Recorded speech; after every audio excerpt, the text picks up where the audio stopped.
Help's on the way, don't worry. Pikachu!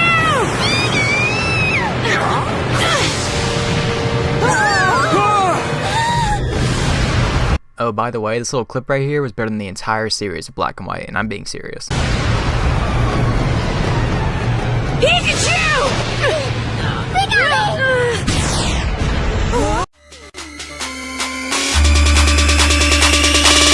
We got it!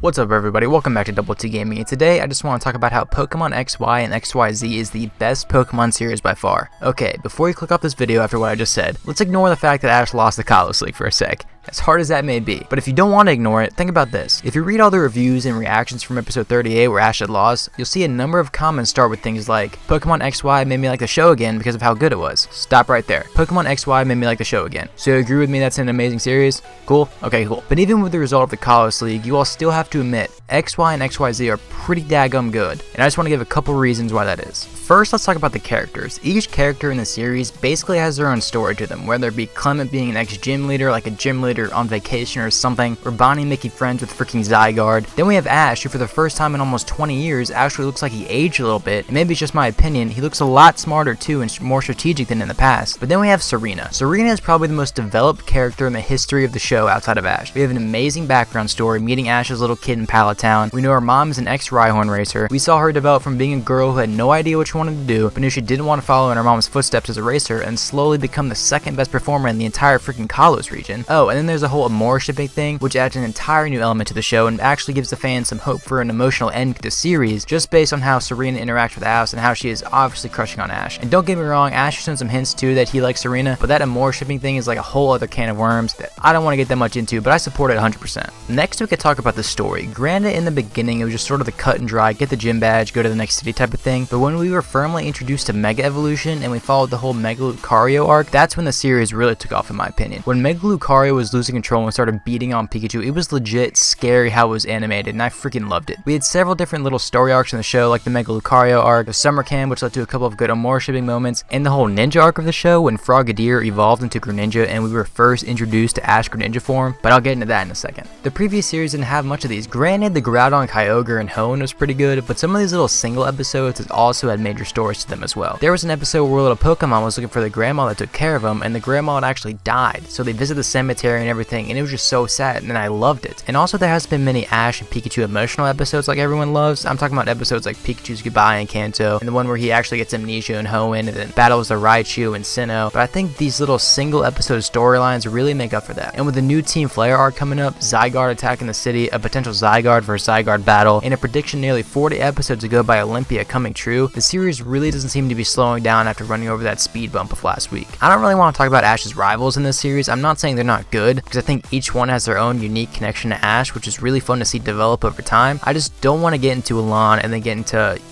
the league. Ash Greninja deserves a conversation in its own right. This was probably the best thing that's ever been introduced into the series. A mysterious form that's only been seen twice in a century, and it's accomplished by Ash of all people, really added to everything the show already had going for it. And when we saw Ash Greninja go up against the champion and almost win, that just put icing on the cake for me. I get that Ash Greninja lost in the league, blah blah blah blah blah, but you gotta admit, it's pretty freaking cool, and it's something we've never seen before, like ever. I can make an hour-long rant about how XYZ is the best series there is, but I know a lot of people who have been watching since the beginning are going to say the first season was the best. And hey, I'm right there with you guys. I've been watching since the beginning as well. But if we just take those nostalgia goggles off for just 1 second, we'll realize that the first season, although it may always have a special place in our hearts, has got nothing on the XY and XYZ anime. Oh, and the animation of XYZ is freaking beautiful as well. The list can go on and on and on, all the way from the character design, to the Pokemon design, to the storyline, to the interactions, to the Amore shipping. Everything about XY and XYZ is just so much better and more quality than what we've seen before. You can't help but admit the series was something special. I say was because Ash lost the freaking league. But anyway, those are just my thoughts on the series. If you think a different series of Pokemon is better, leave it down in the comments and tell me why. Don't forget to smash that thumbs up button, subscribe to the channel if you like the content or like the sound of my voice. Thank you guys for watching. This is Double T Gaming, and I'll see you guys in the next video.